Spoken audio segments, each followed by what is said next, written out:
It's a scene that happens all too frequently in this country. Star player Wes Leonard collapsed on the court just moments after making the game-winning basket. It will be at least a week before we know exactly what caused the sudden death of Hank Gathers. This time it was 16-year-old Robert Garza. It happens roughly 75 times a year in the United States alone. A student collapses and dies on the court or field. When a tragedy like this happens, people often think there's nothing they can do. But there is. Immediate treatment before paramedics arrive with cardiopulmonary resuscitation, or CPR, and an automated external defibrillator, or AED, gives the victim the best chance at life. Sudden cardiac arrest can strike anyone at any age at any time. It's estimated that more than 95% of sudden cardiac arrest victims die before reaching a hospital, resulting in approximately 250,000 deaths each year in the U.S. Only 1 in 4 patients in cardiac arrest receives bystander CPR. If CPR is performed, you can double or triple a person's chance of survival.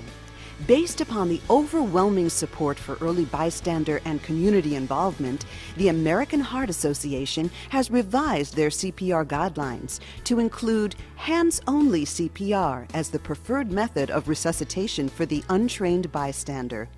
In addition, there is an emphasis in the community to increase AED availability to ensure the likelihood of early defibrillation. If you look at the curves that have been established for people's survival in this setting, what you find is only about 10% of the people will survive if they get shocked at 8 minutes. But if good chest compressions are started right away when the person goes down, you can alter that death curve, if you will, significantly, such that people will respond to electricity for quite a bit longer. And in fact, at 8 minutes, if CPR is started immediately, at 8 minutes, we have more like a 40 to 50% chance of saving someone's life. Shock delivered. Start CPR. We know from resuscitation science that the earlier a shock is delivered, the increased likelihood that it will restart the heart of a person with cardiac arrest. AEDs, or automated external defibrillators, are one way of ensuring that victims of cardiac arrest receive an electrical shock as soon as possible. Many public facilities, such as schools, malls, churches, airports, have AEDs available for public use. Your school has 1 or more AEDs available for use, and it is important that everyone be familiar with its location and know how to use it. In addition, it is important to notify the appropriate individuals if you notice that the AED has been tampered with or is missing. It is critical that the device operates and is available when it is needed. An automated external defibrillator, AED, is a smart machine designed to detect whether a cardiac arrest victim would benefit from a defibrillation shock and to instruct the operator to perform all facets of treating the victim until paramedics arrive. An AED is simple and safe to use. The ultimate therapy for these patients is electricity. But what you do with good cardiopulmonary resuscitation, CPR, hands-only CPR specifically if you're a citizen responder, is you prolong that period of time during which a person's heart will be responsive to the electricity. The heart is much like any other highly efficient machine. It has an electrical system that tells the heart to pump and a mechanical system that responds by pumping. The AED is designed to analyze the heart rhythm and allow a shock delivered to those patients whose electrical system is malfunctioning in a rhythm called ventricular fibrillation.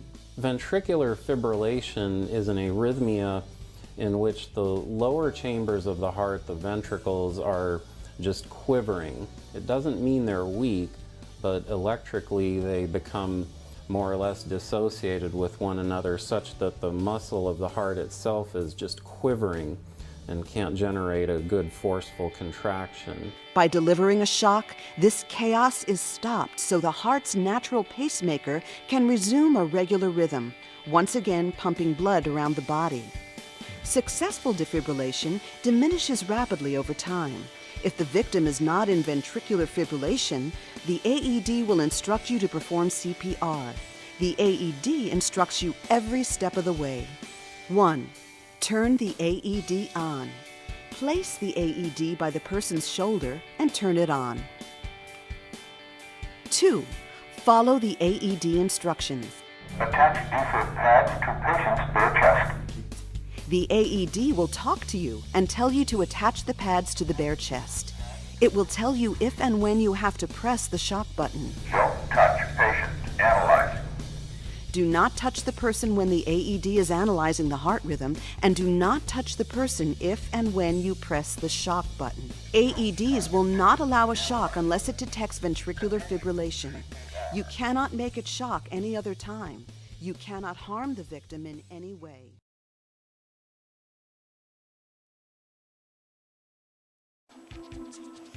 In this video, you will learn how to relieve choking on an adult and on a child. Use abdominal thrust to relieve choking in a responsive victim 1 year of age or older. Do not use abdominal thrust to relieve choking in infants. If you see someone clutching their throat with their thumb and fingers, this is the universal sign for choking. You should ask them, "Are you choking?" If they cannot respond or simply nod yes, stand or kneel behind the victim and wrap your arms around the victim's waist. Make a fist with one hand. Place the thumb side of your fist against the victim's abdomen in the midline, slightly above the navel and well below the breastbone. Grasp your fist with your other hand and press your fist into the victim's abdomen with a quick, forceful upward thrust. Repeat thrust until the object is expelled from the airway or the victim becomes unresponsive. Give each new thrust with a separate, distinct movement to relieve the obstruction.